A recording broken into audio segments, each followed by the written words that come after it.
G'day, Ziggy D here, and welcome back for the Day 3 guide for my 7-day Righteous Fire Marauder project. In this guide, I want to go through how to get together the currency to be able to actually switch to Righteous Fire. Because, like many of you guys, I believe that Righteous Fire builds were very expensive and hard to get to, and you needed to bankroll it with another character. And I indeed did do that by getting my Rise of the Phoenix, the only mandatory unique for this build, in advance. I paid for it with another character. But when I was actually planning this project out, I decided that it's actually very viable to earn the currency needed to go to Righteous Fire on this character itself. So what I did was, I moved all of my currency from previous characters over into another tab, and I basically just started fresh. Like I wiped the slate clean, and then I said all the currency I earn on this character, I'll keep aside, and then I'll split it up so you guys can see exactly how I earned all of that currency. And so far, it's been going very well, and yesterday on stream, I covered pretty much all of the different methods you would go through to actually earn it. And it is definitely possible in the time from leveling to getting to level 65, or maybe just a little bit after if you're a bit unlucky, to be able to switch to Rise of the Phoenix on Righteous Fire character. It's very viable, and it's quite possible to farm with Flame Blast and Searing Bond at endgame, and I've been doing that. I've been farming some docks, been farming some corrupted zones, and I've been running a shop thread, and I've been doing the Chaos Vendor recipe, and I've been doing all this stuff and earning all this currency. And I'm going to break this down for you guys in the video today so that you can see exactly how, and hopefully this will sort of dispel any fears that you have about making this character and going Righteous Fire, and show just how easy it is. So basically, this was all done in about 4 hours yesterday, all this extra stuff. Firstly, let's go back to the leveling process. So here's step one. Step one is level cheaply and save up the money you get by leveling. So, in the previous video, I went over things like buying an Arumvarax costs 1 chaos, and this allows you to level very cheaply by making all of the rest of your gear super cheap. So, I pretty much just used self-found gear for the rest of my leveling process. I was at capped resist all the time, thanks to Arumvarax. 1 chaos expenditure saved me many chaos in rolling fees for crafting my own gear, or for buying other leveling gear. Saved a lot of money. Also, leveling with spells allowed me to craft something like this, which only costs 1 alteration, and this thing I crafted at like level 20, and I've used it the entire game. I'm still using it now at level 60. Like, it's easy. It's very easy and very, very cheap. So leveling cheaply, first thing, like planning out your leveling process and being smart with your currency and saving it up. So all of this just here on this side of the tree, oh, I don't know why I picked that up, all of this on this side of the tree was earned with this character. Now there's actually missing quite a few alchemies and chaos from this side because I used some of the stuff I earned from leveling to actually buy myself some endgame gear. So for example, I bought this pair of gloves. This one was the only one I spent up on them. I spent 5 chaos on this pair of gloves there. But everything else I bought really budget, and this is a part of this as well, is, you know, being very cheap with getting your initial endgame gear. So for example, I spent 1 fusing on this ring just here, which has life and some resist basically, and it had lightning resist, the only one I really need. Fire resist not so important. But basically, I was just going for very high life gear, and that's what you want on a Righteous Fire character. So I looked for ones with over 80-90 strength. Over 80-90 life, sorry, and the way to get really cheap stuff like this is I found rings like this, which 79 life is pretty high, but when you add on the strength, you actually half strength, so that's almost 15 life from the strength pool adds on top of that. We have almost 95 life on this ring just here, so a very high life ring, and I got that very cheap, 1 fusing. Same deal with this belt just here. This was an amazing belt, and I got this for 1 fusing just by, checking through, trying to find ones with strength to boost the life pool up higher. This has a double life roll with strength, taking it well over 100 life, and then 2 decentish resists, and then the armor is not to be underrated as well. And then I bought this one for 2 chaos. So this is everything I bought here. I bought this 5 chaos, 1 fusing, and 2 chaos. And this all came out of the currency I earned while leveling. So this is from just picking up currency that drops while leveling and making sure not to craft gear, like to not spend gear while leveling, to not spend currency while leveling. So being super cheap, super tight ass on my leveling process, and from picking up rares and selling them to the vendor to get alterations. That's pretty much it. So all of this stuff came from leveling, plus a few chaos and few alks, few chaos, few fuse, few alks and stuff like that in total to buy those gear that I bought just there. Now, this doesn't look like much. This just looks like junk, right? It's just miscellaneous currency, and you wouldn't be the first person to be guilty of just thinking that. But you have to really understand that each of these things has value and can be converted up. So if we just wander over to the vendor right here, you can see this is the bare minimum of exchange rates. You can get better exchange rates if you exchange with other players, but 2 alterations gets a Jeweler's Orb. 4 Jeweler's Orbs gives you a fusing. 1 fusing is half a chaos.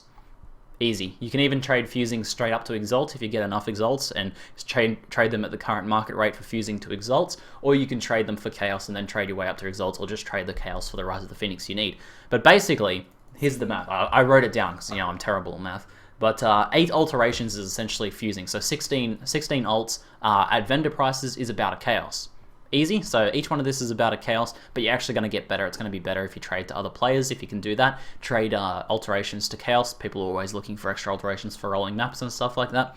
So there's like 4 or 5 chaos there in alterations. These ones here, each one of these is 8 is 2 fusings, so that's a chaos. So there's actually 4 chaos in each stack here. There's a bunch more chaos, and then there's fusings there. That's 3 more chaos there, and then we've got some other currency here. These are worth like 4 is like 2 chaos, about that, and regrets are usually about a chaos as well. So there's actually a bunch of chaos there. There's like, what, 20 chaos there already, just in that mixed currency? Doesn't look like 20 chaos, but there actually is. So that's the first part. This currency all adds up, and you can actually exchange this up. So you can exchange your alts to jewelers if you want to make it nice and easy, and then your jewelers to fusings, and sell your fusings for exalts. There's an easy path to your Rise of the Phoenix. That's step 1. Step 1 done. Step 2 is Chaos Vendor Recipes. So Chaos Vendor Recipes, you guys should be familiar with this by now, hopefully, but essentially you sell an entire set of rares. So helm, boots, gloves, 2 one-handed weapons or a 2-handed weapon, belt, ring, amulet, and that's a full set of rares. It has to be over level 60, so each one of these, if I pick them up and type in item level just there, they're level 6, that's level 69, all this stuff's over 60, so I just save up all the bits. Whenever I have 2 rings and an amulet and a belt, I go and make sure I collect the rest of the set and trade it.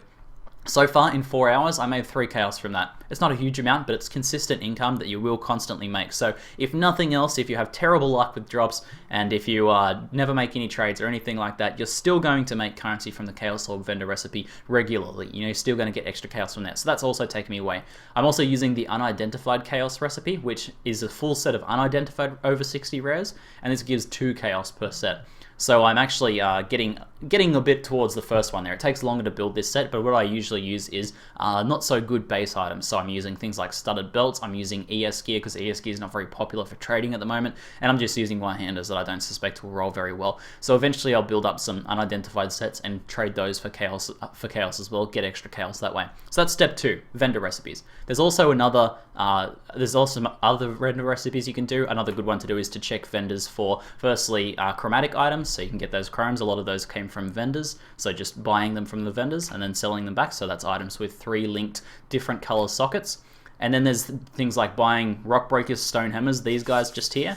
You can quality these up to 20 using these blacksmith whetstones, and then any 66 maps you get that you drop that you don't want to run. So good things to do are like crypt maps or something like that, or Tropical Islands, okay. Oh, well, I'll do a Dunes map, doesn't really matter. 66s aren't too valuable, so what I'll do is I just trade these guys over with these and fusings. And fusings can trade up to chaos and can trade up to exalts as well, because, chisels, you get chisels. Chisels can trade up to higher levels of currency as well, and people often accept chisels in currency in trades as well, because they have pretty good value. People like to chisel their high level maps. So that's step 2, vendor recipes. Chaos vendor recipes, chisel recipes, things like that, checking the vendors and reselling those things. Reselling 6 socket items from the vendors gives you 7 jewelers, which is almost 2 chaos, which is almost a chaos, sorry. So that's pretty good value right there. Third step is running a shop thread. Now, I just released a video on YouTube, and I'll link that in the description below, how to set up a shop thread with procurement. But basically, this currency just here, you've probably been wondering what all this is. I have 12 chaos, 5 alks, and 10 alterations. This is all just from running a shop thread over 4 hours yesterday. In 4 hours, 12 chaos, and there's another what, 3 chaos there almost, and then another chaos there in alterations. So already making close to 20 chaos just from the shop thread there. And all I've been selling is some gems. I sold things like reduced mana, I sold things like multi-strike, like GMP, those sorts of things that have just dropped luckily. Any quality gems I've been getting from jewelers boxes and stuff in ambush, or any quality gems you get in general. I've been selling these super cheap because they're not worth much in ambush, but I've just been selling these for like a chaos, and those have been selling pretty regularly. And then on top of that, I've just been selling items like this, items with life and some resist, put it up for a chaos, sell it cheap, put up a cheap 5 linker, put up for like 1 alk.